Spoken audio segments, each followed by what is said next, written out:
Hey everybody, welcome back to Why Not RV. On this week's episode, we're going to do an unboxing and first review of the NomadiQ Barbecue Grill.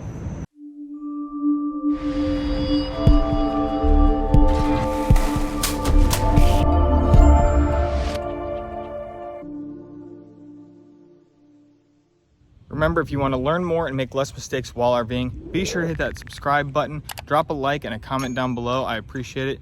Thanks for watching. I've been doing a ton of projects on the new Montana, and I reached out to this company that sells the NomadiQ about this. They did send this to me for free, but I've done my own research. I was actually about to buy it on Amazon, and I thought, what the heck, let's give it a try and just see if they'll send me one. And sure enough, they did. And so let's do a quick unboxing and show you what this grill looks like and why I chose it, because again, I did my own research before I reached out to this company. I previously had a Coleman Road something grill, and it lasted me about 2 years. It did a good job, but just some of the things started breaking on it, and there's some things I didn't really like about it. So we're gonna tear this open and see what's inside. Just to show you, they did send me the grill. They also sent me the quick connect adapter, because I think it normally comes with what would just go to a 1 pound tank. So they did send me the one that now goes to a quick connector, because my new Montana has a quick connector. And they also sent me a little protection pouch for when it's stored. So let's get some of this stuff open.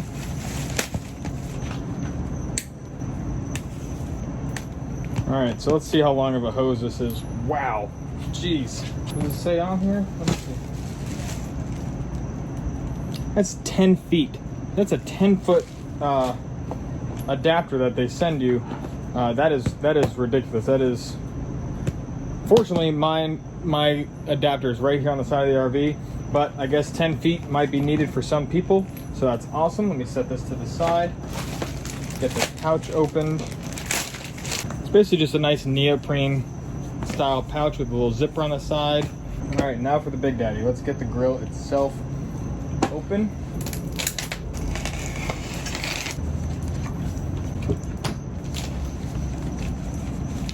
So like I said, the what comes with the grill is for the little 1 pound tank.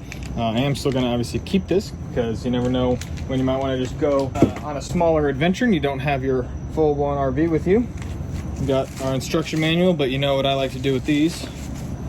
All right, we got drip trays. This was one thing that I really liked about this, and wow, this is really nice quality. I know it's very hard to visualize, but this isn't like some little cheap plastic. This is very dense, you know, definitely good quality. I believe this is a little carrying strap for it, and the grill itself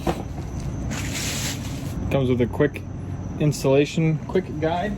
Kind of shows you that these lock it in place. Step 1, unlock foot open to end position. What does that even mean? Oh, here we go. Bam, look at that. Oh, that's nice. Jeez. All right, step 2, unlock both the hinge knobs left and right by pulling and turning. Okay. Step 3 is probably to take this thing off, and then for the grill to open, maybe. Up. Oh yeah, look at that. Look at that. That is nice. I'm digging this thing. And lock it back down. Get some of these off of here. So again, just to show you guys, the reason I picked this grill was for a few reasons. Number 1 was the drip tray situation. I cook some stuff that just drips a lot of juice. When I do chicken, it just drips a lot. So these drip trays, you know, for this whole thing to drain out and go to a drip tray that I can just later on clean out, was very appealing to me. And it looks like the feet actually have a nice little slot on it for them to sit in. So again, so one of the reasons was these drip trays. The other was the foldability. I mean, for this thing to fold up and down like that, and I mean that's your footprint sitting inside your RV, you know, for storage. Like, that's ridiculous. And again, these, like I said, these have little, you see the little tabs on there, and these have little things on them, so those sit it on there pretty nicely. And we're gonna test this sucker out with some good barbecue chicken. And out. We're ready to start cooking. So I'm gonna go ahead and get the quick connect set up.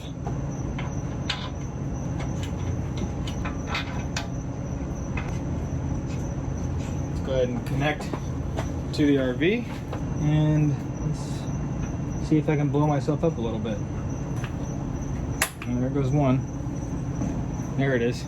That line obviously is brand new, 10-foot line, and also my quick connect I've never used before, so it probably had a little bit of propane to bleed out, but there we go, they're both on.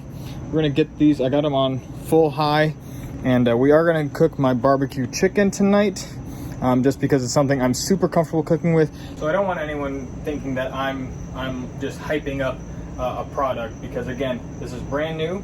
I did my research. I really wanted this grill. I reached out to the company. They sent it to me. Awesome. I will say the negative, okay, or at least the negative that I see so far. And when I ordered it, it was the one negative that I wasn't really sure how I was going to get around, but we're just going to try it and find out. And that is the fact that this grill does not have a lid. I'm used to cooking with the grill lid down and knowing what kind of heat that thing creates, and knowing everything about it. I've not really done much cooking open, but what I read online on a lot of different people that had reviews on that specific thing was just that if you need it covered for whatever reason you're cooking, you can get a saute pan, you can get a cast iron pan, something that you already probably have in your RV to go ahead and cover up on something. I don't know. I haven't done it yet. I'm gonna try and cook my chicken the way I normally cook it, because again, I know how to do it. I've done it 1,000 times. I know exactly how long it takes. So we're gonna see how this grill does. I am gonna let this burn off just some initial packing oil first before we start getting our chicken and stuff on here. But that's it so far. I'll come back in a few minutes when I get the chicken out here. All right, I let the grill burn for about 10 or 15 minutes. I'm gonna turn it down to about half. And get this chicken on here. And I am going to spread it out over both, just to cook on both. I am going to use a little bit of cooking spray.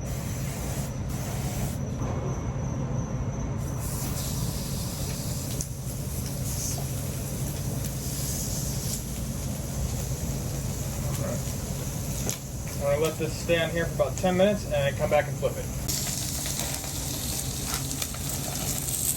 It's been 10 minutes, so we're going to go ahead and give our chicken a little flip. So far so good, looking pretty good. The grill mark looks nice, nothing's burning or charring yet. So we'll wait another 10 minutes.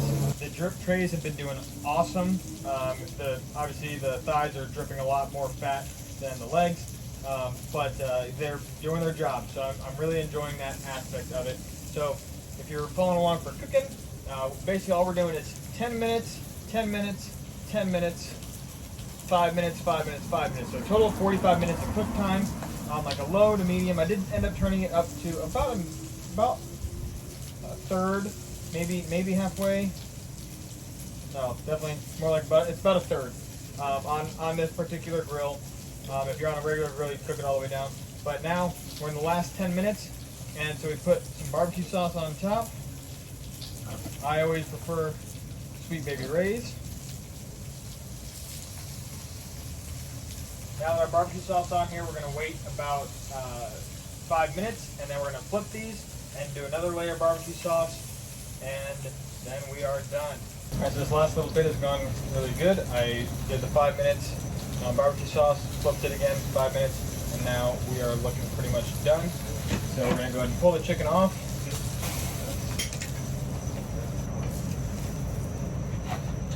I'm going to go ahead and turn the flame up real high to cook off everything, and then I'll be able to clean this. But with the chicken pulled off, I'll go ahead and add one last little bit of sauce on top. That's pretty much it for the chicken. It's nice and cooked. So I'm going to let this do its thing and heat up here for a little bit, and come out here and scrub the grill down, and then let it cool off and put it away, and we'll go from there. All right, now it's been on high for a few minutes. I'm gonna go ahead and just give it a quick little scrub. Now we're going to turn our gas off. First, I'm going to let my propane burn out of the line, so I'm going to cut my quick connect off. I cut it off pretty quickly. I thought it was going to burn out for a little bit. Well, that's it. I'm going to go ahead and turn this off now. Now we're just going to let it cool down for about 10 or 15 minutes before I take the grates off and clean out the inside. Now the grill's nice and cooled down. I'm going to first go ahead and take my drip trays out, and I'm going to empty them out and just wipe them out and see how they come out. Say that cleans up pretty nicely. Now we're going to go and take this out, which I believe is just out and up.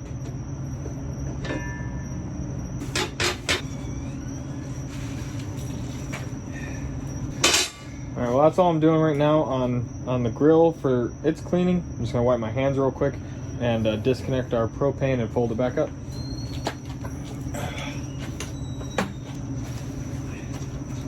Alright, now we're all ready to put this away, so we're going to, as you see, I pull these out and do that to unlock it. I believe we just fold it. Drops right into place. Lock it back down. And then we gotta close these feet.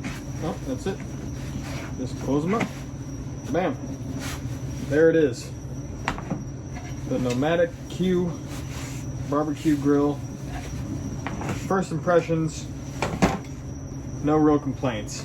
We're gonna see how we do on the road with it and how it is in real use. So we'll give you an update on it. This is it. All put away in its little case. I mean, it is tiny. It's really not that heavy.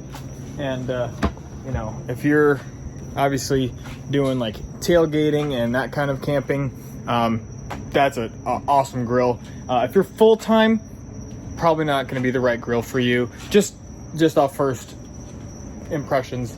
It very well may be. But for me, doing the kind of half the year situation, I'm going to give it some time and see how I like it. So far, I absolutely love it. The chicken came out amazing. Of course, we got to grill some ribs, got to grill some steak on it, see how it all comes out. But so far, so good. The travel and accessibility on it is absolutely amazing. You know, the no lid thing, I'm still a little iffy on, but that's just because I'm uncomfortable cooking with it. But that'll come with time. So that's pretty much it. If you got questions, make sure to put them in the comments below. And I will also include in the description below a Amazon link where you can buy this just right on Amazon. And again, hit that like button, hit the subscribe button. We'll see you next time. Thanks for watching Why Not Irby. Bye.